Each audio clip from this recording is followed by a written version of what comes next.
बाद इन्होंने दीन में नई नई खुराफातें ईजाद कर ली थी, नई नई चीजों को दीन समझ के करने लगे थे। तो सुनकर अल्लाह के नबी को गुस्सा जाएगा, आपका चेहरा सुर्ख हो जाएगा, आपकी आंखों में खून दौड़ जाएगा, ये लोग मेरे दीन को बदलने वाले हैं। कहा जाएगा हाँ, तब अल्लाह के नबी फरमाएंगे सोहकन सोहकन लिमन गय्यरा दीनी, दूर कर दो इनको, दूर कर दो इनको मेरी आंखों के सामने से। मुहम्मदुर रसूलुल्लाह सल्लल्लाहु अलैहि वसल्लम ने हमें जिस तरह बताया है उस तरह हम अल्लाह के रसूल को रसूल मानते हैं और नबी भी मानते हैं। हम ये जानते हैं कि अल्लाह के आखिरी पैगंबर है मुहम्मदुर रसूलुल्लाह, उनके बाद कोई दूसरा नबी इस दुनिया में नहीं आएगा।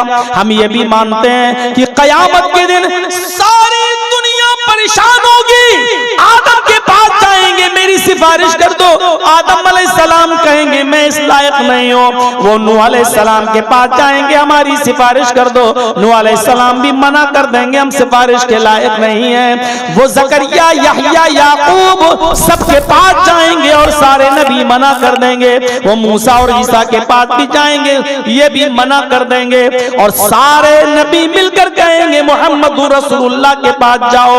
तब ये सारे लोग नबी अकरम के पास आएंगे और अल्लाह के नबी सल्लल्लाहु अलैहि वसल्लम से कहेंगे हमारे लिए अल्लाह से सिफारिश करवा दीजिए, हमारे लिए अल्लाह से शिफाअत करवा दीजिए। तब अल्लाह के नबी सल्लल्लाहु अलैहि वसल्लम सजदे में गिर जाएंगे।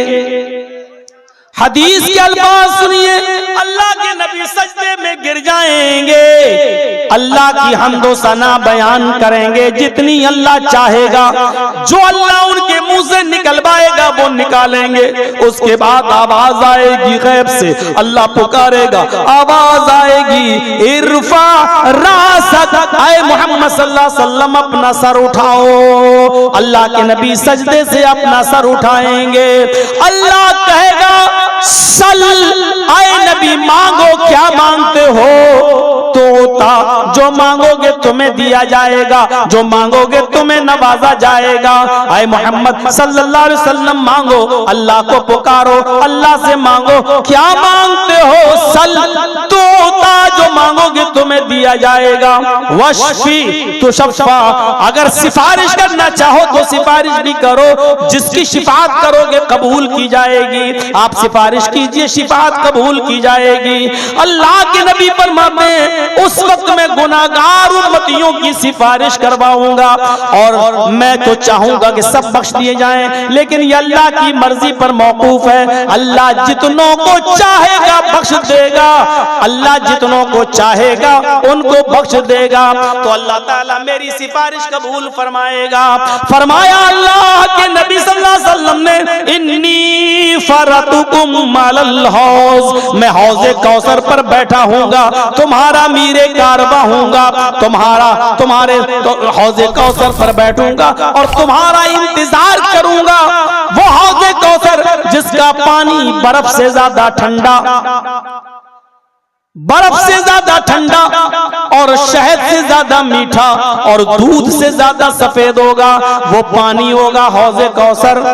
फरमाया मन शरिब लम यज़मा बादा, जो एक बार मेरे हाथ से पानी पी लेगा अर्शे महशर में, अरसे महशर में फिर उसको प्यास न लगेगी। मन शरिबा लम यज़मा अबदा, जो एक बार मेरे हाथ से पानी पी लेगा उसको 50,000 साल के उस दिन में, पूरे दिन में फिर प्यास नहीं लगेगी। लोग आते जाएंगे पानी पीते जाएंगे, लोग आते जाएंगे पानी पीते जाएंगे, लोग आते जाएंगे पानी पीते जाएंगे, मैं हर आने वाले को पानी पिलाता जाऊंगा। एक कौम आएगी, एक जमात आएगी, जब वो मेरे पास पानी पीने के लिए दौड़ कर आ रहे होंगे, तुम युहालु बैनी व बैनहुम, तो फरिश्ते मेरे और उनके दरमियान एक दीवार खड़ी कर देंगे, एक ओट लगा देंगे, उनको मेरे करीब नहीं आने देंगे। मैं उन फरिश्तों से कहूंगा आने दो, इन्नहुम उम्मती, ये तो मेरे उम्मती हैं, मैं इनको आज़ाए वुजू की चमक से पहचान रहा हूँ, मैं इनको वुजू के आज़ा की चमक से पहचान रहा हूँ, ये मेरे उम्मती हैं, इनके आज़ाए वुजू चमक रहे हैं, इनको आने दो, इनको मेरे हाथ से पानी पीने दो। फरिश्ते फिर कहेंगे आए मोहम्मद सल्लल्लाहु सल्लल्लाहु अलैहि वसल्लम ये आपके हाथ से पानी नहीं पी सकते हैं, आप इनको पानी नहीं पिला सकते हैं। फरमाएंगे अल्लाह के नबी क्यों? तब फरिश्ता कहेगा इन्नका ला तदरी मा अहदथू बअदक। ऐ अल्लाह के नबी आपको नहीं मालूम, आपके इस दुनिया से रुखसत हो जाने के बाद, आपके इस दुनिया से चले जाने के बाद, अल्लाह को प्यारे हो जाने के बाद इन लोगों ने दीन में नई नई बिदातें ईजाद कर रखी थी, इन लोगों ने दीन में नए नए काम ईजाद कर रखे थे। आपके रुखसत हो जाने के बाद इन्होंने दीन में नई नई खुराफातें ईजाद कर ली थी, नई नई चीजों को दीन समझ के करने लगे थे। तो सुनकर अल्लाह के नबी को गुस्सा जाएगा, आपका चेहरा सुर्ख हो जाएगा, आपकी आंखों में खून दौड़ जाएगा, ये लोग मेरे दीन को बदलने वाले हैं। कहा जाएगा हाँ, तब अल्लाह के नबी फरमाएंगे सोहकन सोहकन लिमन गय्यर दीनी, दूर कर दो इनको, दूर कर दो इनको मेरी आंखों के सामने से, इसलिए कि इन्होंने मेरे दीन को बदल दिया था, मेरे दीन को इन्होंने चेंज कर दिया था। ये मेरे हाथ से पानी नहीं पिएंगे, इनको दूर कर दो मेरी आंखों के सामने। ये कोई मामूली चीज है? जब चाहो दीन का नाम लेकर कोई काम करने लगो और कह दो कि दीन है। मेरे भाइयों, दीन वही माना जाएगा जो जनाब मोहम्मद रसूलुल्लाह ने दिया है। दीन न तुम्हारे बाप का चलेगा, न मेरे बाप का चलेगा। दीन चलेगा तो फातिमा के बाप का चलेगा, दीन चलेगा तो हसन और हुसैन के नाना का चलेगा। हमारे और आपके जरिए दीन जो इजाद हुआ है, जो चल रहा है, दुनिया भर की खुराफातें उस दीन के अंदर हमने दाखिल कर दी हैं, वो दीन नहीं चलेगा। मेरे भाइयों, अल्लाह के नबी खाना बिस्मिल्लाह कहकर खाते थे, वही चलेगा।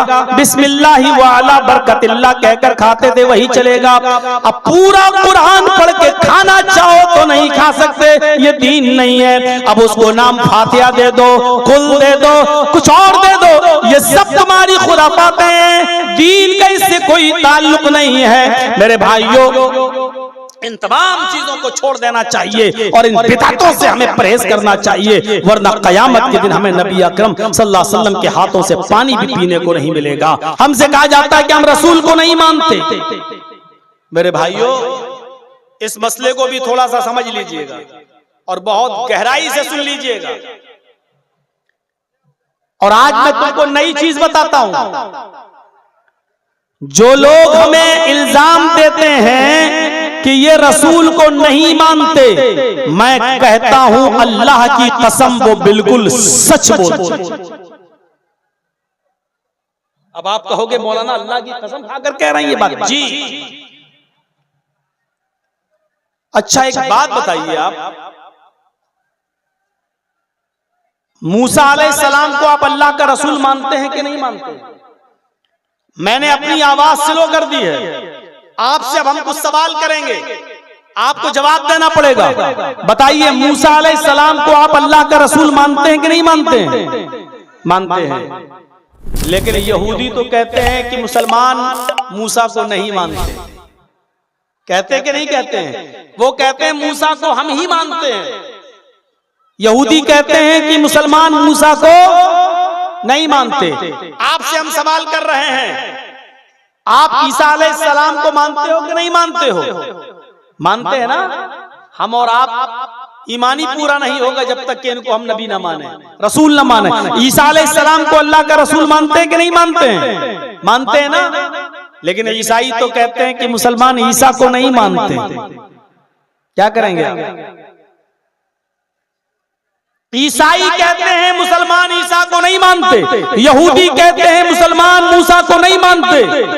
वो अपनी जगह पर सही हैं, और हम जो कहते हैं कि हम मूसा को मानते, ईसा को मानते हैं, हम भी अपनी जगह पर सही हैं। इसी तरीके से हमारे बहुत से भाई हमसे कहते हैं कि तुम अल्लाह के नबी को नहीं मानते, वो भी बिल्कुल सही। और हम कहते हैं कि हम अल्लाह के नबी को मानते हैं, हम भी अपनी जगह पर बिल्कुल सही। अब फर्क क्या है?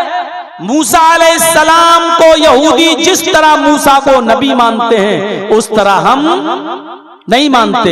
यहूदी उज़ैर को अल्लाह का बेटा मानते हैं, हम अल्लाह का बेटा नहीं मानते। ईसाई ईसा अलैहिस्सलाम को जिस तरह नबी मानते हैं और रसूल मानते हैं उस तरह हम नहीं मानते, क्योंकि वो ईसा अलैहिस्सलाम को खुदा का बेटा भी मानते हैं और हम ईसा अलैहिस्सलाम को अल्लाह का बेटा नहीं मानते। तो वो भी अपनी जगह पर सही हैं और हम भी अपनी जगह पर सही हैं। हम ईसा को अल्लाह का कलमा मानते हैं, अल्लाह का बंदा मानते हैं, अल्लाह का रसूल मानते हैं। बगैर बाप के ईसा पैदा हुए ये मानते हैं और ये भी मानते हैं कि ईसा अलैहिस्सलातु वस्सलाम को मौत नहीं आई बल्कि उनको जिंदा आसमान पर उठा लिया गया है। हम ईसा को जिस तरह नबी और रसूल मानते हैं, ईसाई हमारे इस मानने को मानना नहीं मानते हैं। ईसाई हमारे इस तरह ईसा को नबी मानने को मानना नहीं मानते हैं। यहूदी हम जिस तरह मूसा को नबी मानते हैं वो हमारे मानने को नबी का मानना नहीं मानते हैं। जिस तरह हम नबी मानते हैं वो हमारे मानने को मानना मानते ही नहीं है और जिस तरह वो मानते हैं उस तरह हम नहीं मानते हैं। ईसा को अल्लाह का बेटा नहीं मानते हैं। इसी तरीके से आज हमारे मुसलमान भाई जो हमसे कहते हैं कि तुम अल्लाह के नबी को नहीं मानते, बिल्कुल सही कहते हो, क्योंकि जिस तरह तुम मानते हो उस तरह हम नहीं मानते। तुम कहते हो रसूल की सवारी आ जाती है, इधर अजान दी, अल्लाहु अकबर ला इलाहा इल्लल्लाह, वहां खड़े हो गए, अस्सलातु वस्सलामु अलैका या रसूल अल्लाह, अस्सलातु वस्सलामु अलैका या हबीब अल्लाह। हमने बहुत से लोगों से पूछा, कई लोगों से, साहब ये क्यों पढ़ते हो? तो उन्होंने कहा कि इसलिए पढ़ते हैं कि रसूल की सवारी आ जाती है, अल्लाह के रसूल तशरीफ लाते हैं। हम लोग खड़े होकर अदब के साथ सलाम पढ़ते हैं क्योंकि नबी अकरम तशरीफ लाते हैं। हमने कहा तब तो आप बड़े बदतमीज हुए। बोले क्यों? हमने कहा रसूलुल्लाह तशरीफ लाते हैं और इसके बावजूद आप उनसे नहीं कहते हैं नमाज पढ़ाओ और आप अपने इमाम को आगे खड़ा कर देते हो और उससे कहते हो नमाज पढ़ाओ। अब बताओ मेरे नबी नमाज पढ़ते होंगे तो तुम्हारे इमाम के पीछे नमाज पढ़ते होंगे? कहने लगे भागो यार, तुम तो वहाबी हो गए, चलो छोड़ो। तो जिस तरह आप नबी को नबी मानते हैं उस तरह हम नहीं मानते, और जिस तरह हम नबी मानते हैं उस हमारे मानने को आप मानते ही नहीं हो। अहमद का लफ्ज़ भी वेद में आया है, अहमद पितुष्परी में धामिर तस्य जगरब अहम सूर्यवाजनी,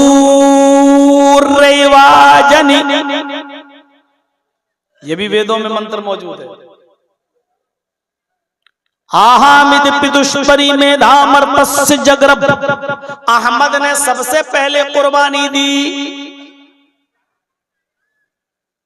मेधामिर तस्य जगरब, अहमद पितुष्परी में धामिर तस्य जगरब, अहमद पिता समान है, अहमद पिता समान है, बाप जैसे हैं, बाप है नहीं का, बाप जैसे हैं।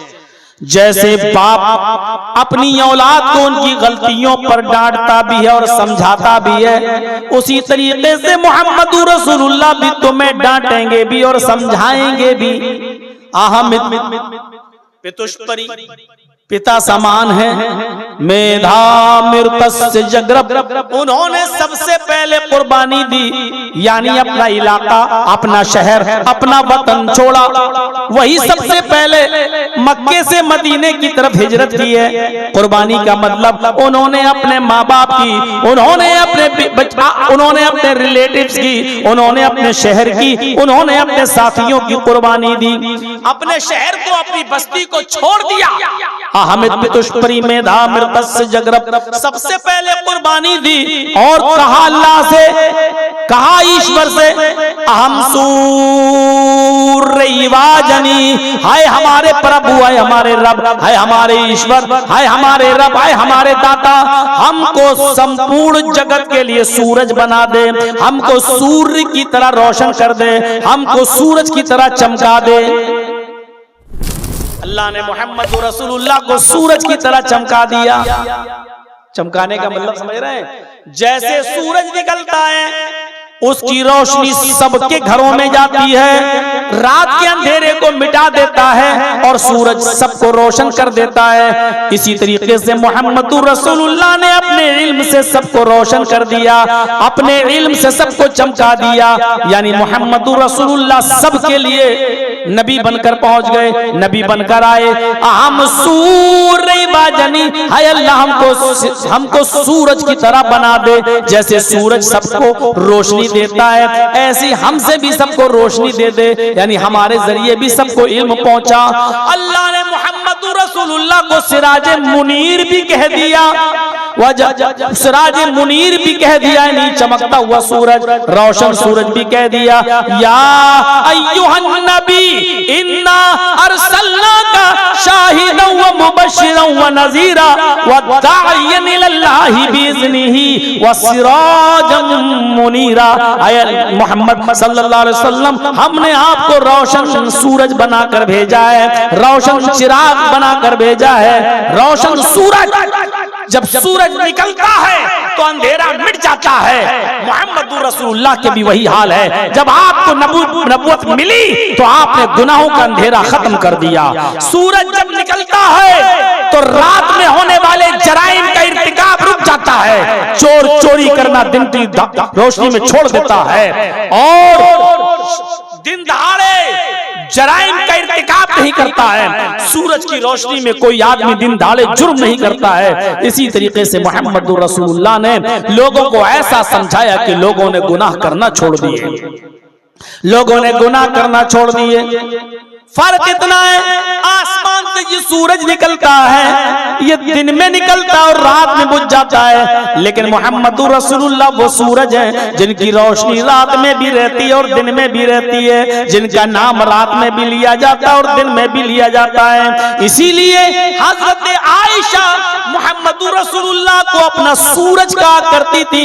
एक बीवी होकर अपने पति से, एक बीवी होकर अपने हस्बैंड को सूरज कहा करती थी। और ये शेर पढ़ा करती थी, ली शम्सुन वलिलाफाक शम्सुन, ली शम्सुन वलिलाफाक शम्सुन, इन्न शम्स ततलू बाद फजरिन शम्सी ततलू बाद लिशा। ये शेर पढ़ा करती थी हजरत आयशा, लोगों एक तुम्हारा सूरज है, एक मेरा सूरज है। ली शम्सुन वलिलाफाक शम्सुन, आए लोगों एक तुम्हारा सूरज है और एक मेरा सूरज है। आए लोगों तुम्हारा सूरज फजर के बाद निकलता है, इन्न शम्स ततलू बाद फजरिन, लोगों का सूरज तो फजर के बाद निकलता है, पूरब से निकलता है, पूरब से आता है। शम्सी ततलू बाद इशा, लेकिन मेरा सूरज तो ईशा के बाद मेरे बिस्तर पर आता है, मेरा सूरज तो ईशा के बाद मेरे पास तशरीफ लाता है। हजरत आयशा अपने शौहर को सूरज कहती थी, सूरज। आज कोई औरत अपने शौहर को सूरज कहेगी तो दुनिया भर की बुराई और करती हैं और व्हाट्सएप पे क्या क्या भेजती रहती हैं अपने पतियों को। देखो, तारिक जमील साहब की एक वीडियो मेरे पास आई तो मेरे घर में मेरी बीवी ने देखा। उसमें वो कह रहे हैं तारिक जमील साहब कि अल्लाह के रसूल सल्लल्लाहु अलैहि वसल्लम की 9 बीवियां थीं, इसके बावजूद आपने कभी किसी बीवी से खाना नहीं पकवाया, खाना खुद बनाते थे।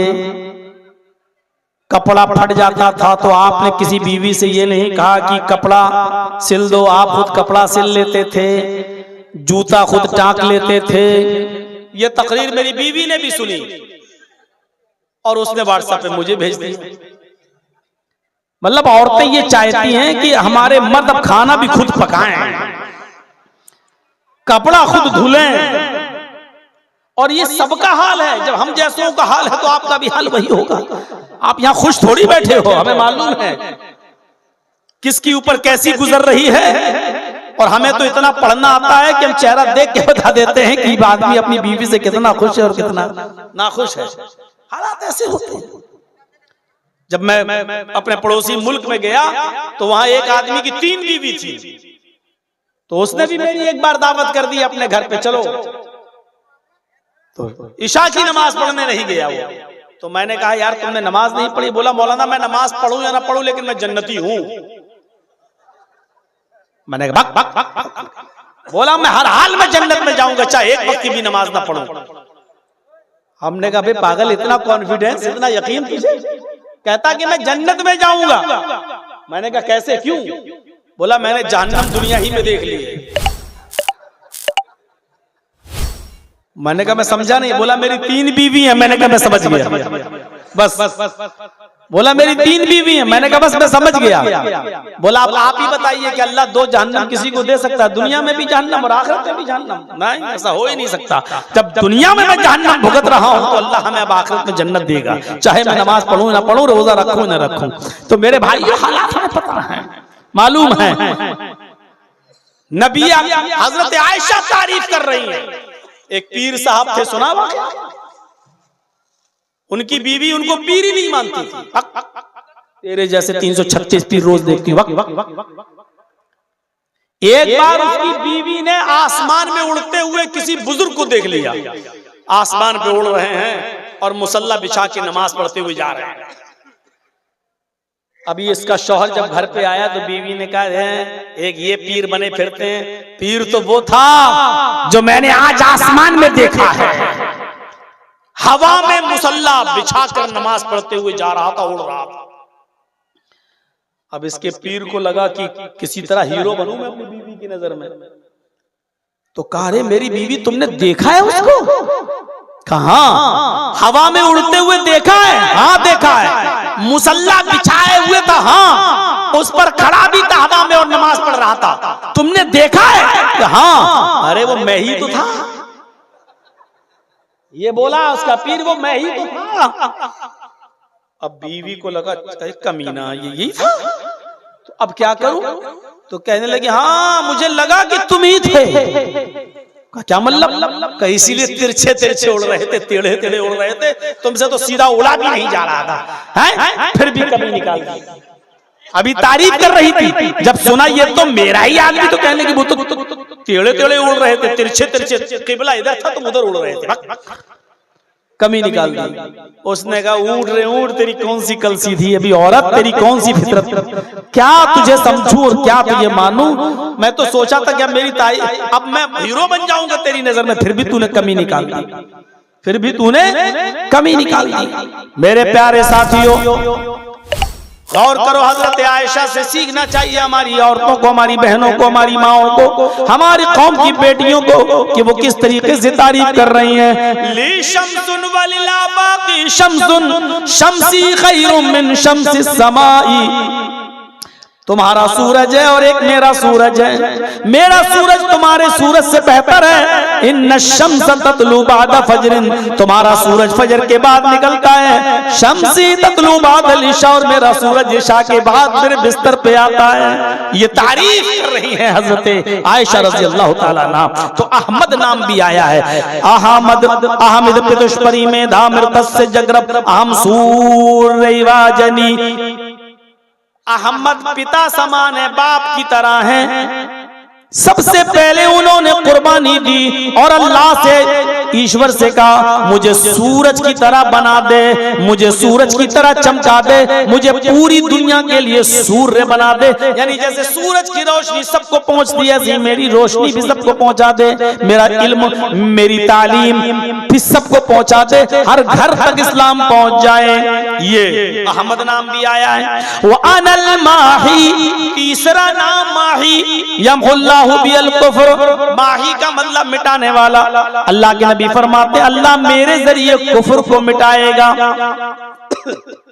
यमहुल्लाहु बिल कुफ्र, अल्लाह मेरे जरिए कुफ्र को मिटाएगा, गुनाहों को मिटाने वाला, ये भी मेरा नाम है माही। ये नाम भी वेदों में आया है। तथस्तु शंभल गिरा में सोत स्वाजी उजात है, मंगलाचार्य बहुला पापिता विवज्जता। तथस्तु शंभल गिरा में सोत स्वाजी उजात है, शंभल गिराम में अंतिम ऋषि आएगा, आखिरी नबी शंभल गिराम में आएगा। शंभल गिराम ये मुरादाबाद वाला संभल मत समझ लेना।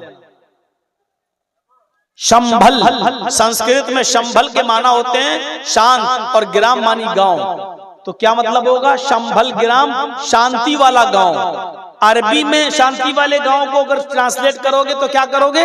अल बलदिल अमीन। अल बलद मानी शहर और अमीन मानी अमन वाला। अब शंभल ग्राम शांति वाला गांव, और अरबी में कहना हो तो क्या कहोगे? अल बलदिल अमीन, अमन और शांति वाला शहर। तो अब देखिए अल्लाह के नबी कहाँ आए?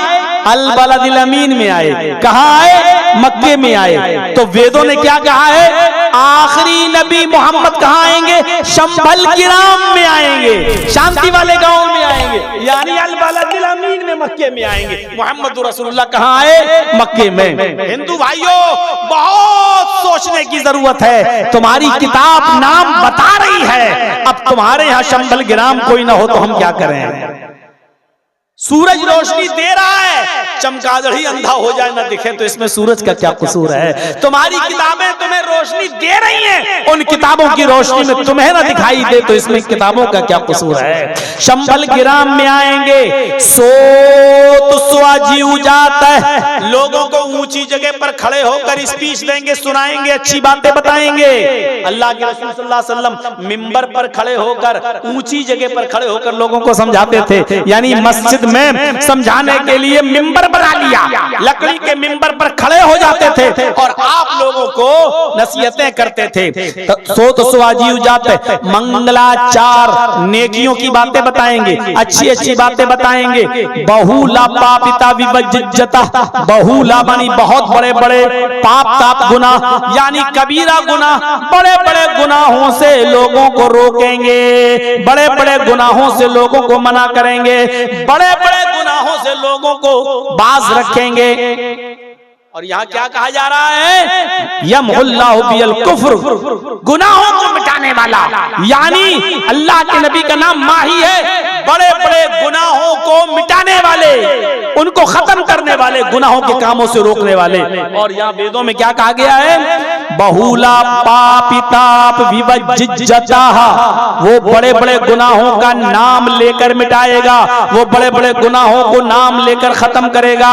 बड़े बड़े गुनाहों का, आपने बड़े बड़े गुनाहों का नाम लेकर खत्म किया कि नहीं किया? एक सहाबी आए, अय्यु ज़ंबि अकबरु इंदल्लाहि, या रसूल अल्लाह, आए अल्लाह के नबी सबसे बड़ा गुनाह क्या है बताइए, सबसे बड़ा गुनाह क्या है बताइए? अल्लाह के नबी सल्लल्लाहु अलैहि वसल्लम ने फौरन फरमाया, अंतदउ वलिल्लाहि निद्दन व हुवा खलक़क, अल्लाह को छोड़कर किसी और को पुकारना, किसी और से मदद तलब करना, हाजत रवा समझते हुए और मुश्किल कुशा समझते हुए। हमने आपसे पेन मांग लिया, ये शिर्क नहीं है, क्योंकि आपको हमने हाजत रवा नहीं माना है, हमने आपको मुश्किल कुशा नहीं माना है। हमारे सामने ये आपके मौलाना साहब बैठे, मैंने कहा हजरत जरा पेन दे दीजिए, ये शिर्क नहीं है। बहुत से लोग एकदम कह देते हैं अपनी बीवी से खाना मांग लेते हैं, ये शिर्क नहीं है। अगर हमने बेटा बेटी कहीं से मांग लिया तो शिर्क हो गया है। नहीं, बीवी से खाना मांगना शिर्क नहीं है। हजरत से मैंने पेन मांग लिया, ये शिर्क नहीं है, क्योंकि हजरत को हमने मुश्किल कुशा नहीं माना है। आज हमें पेन की जरूरत पड़ गई, कल हजरत को हमसे 100 रुपए की जरूरत पड़ सकती है, कल हजरत हमसे मांग सकते हैं। ये हमारे मोहताज हैं, हम इनके मोहताज हैं जिंदगी की जरूरतों में, मुश्किल कुशा नहीं है। बीवी से हमने कह दिया खाना लाओ, हम शिर्क नहीं कर रहे हैं, इसलिए कि बीवी को मुश्किल कुशा नहीं मानते हैं, क्योंकि बीवी भी हमारी मोहताज है, वो हमें खाना नहीं दे रही है। खाना उसने तब दिया जब चावल लाकर मैंने दिया, दाल लाकर मैंने दिया, सब्जी लाकर मैंने दिया, तेल लाकर मैंने दिया, नमक लाकर मैंने दिया, गैस का सिलेंडर लाकर मैंने दिया, उसने पकाकर तैयार कर दिया और पक गया खाना तो हमको लाई।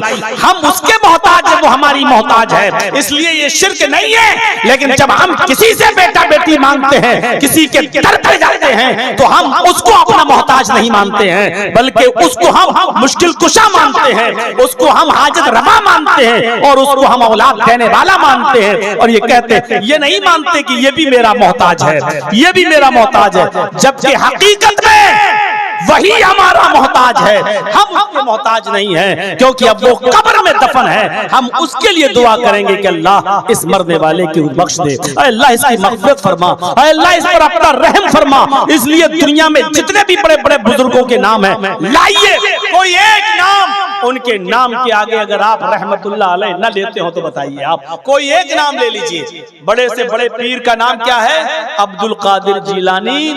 क्या कहते हो आगे? रहमतुल्लाह अलैह। अरे आप तो खुद उनके लिए दुआ कर रहे हो यार। रहमतुल्लाह अलैह का मतलब क्या? अल्लाह की रहमत हो उन पर, अरे अल्लाह तेरी रहमत हो उन पर। इसका मतलब यह है कि वो तुम्हारी दुआओं के मोहताज हैं, तो जो हमारी दुआओं का मोहताज है वो हमें क्या देगा? समझ गए ना? इतनी मोटी सी बात समझ में नहीं आती है। ख्वाजा मोइनुद्दीन चिश्ती अजमेरी रहमतुल्लाह अलैह बहुत बड़े बुजुर्ग हैं, बुजुर्गी के हम इनकार नहीं कर रहे हैं, लेकिन उसके नाम के आगे क्या है? रहमतुल्लाह अलैह। अल्लाह की रहमत हो इनके ऊपर। मेरे भाइयों, अल्लाह के नबी बड़े बड़े गुनाहों का नाम ले लेकर मिटा रहे हैं। अंतदुआ लिल्लाहि निद्दन व हुवा खलक़क। फिर कुरान पढ़िए, फिर कुरान पढ़िए मेरे भाइयों। इस तरीके से अल्लाह रब्बुल आलमीन ने उन झूठे माबूदाने बातिला को रगड़ा है कि आप दंग रह जाएंगे। वल्लज़ीना तदऊन मिन दूनिही मा यमलिकून मिन क़ित्मीर। अल्लाह को छोड़कर तुम जिनको पुकार रहे हो, वल्लज़ीना तदऊन मिन दूनिही, उसको छोड़कर तुम जिसको भी पुकार रहे हो, मा यमलिकून मिन क़ित्मीर, ये खजूर की गुठली के छिलके के भी मालिक नहीं है। मा यमलिकून मिन क़ित्मीर, ये खजूर की गुठली के छिलके के भी मालिक नहीं है। अल्लाह ने ऐसा रगड़ा कि खजूर का मालिक नहीं। अरे खजूर के ऊपर तो एक गूदा होता है, एक मग़ज़ होता है, वो बहुत बड़ी चीज है। फरमाया खजूर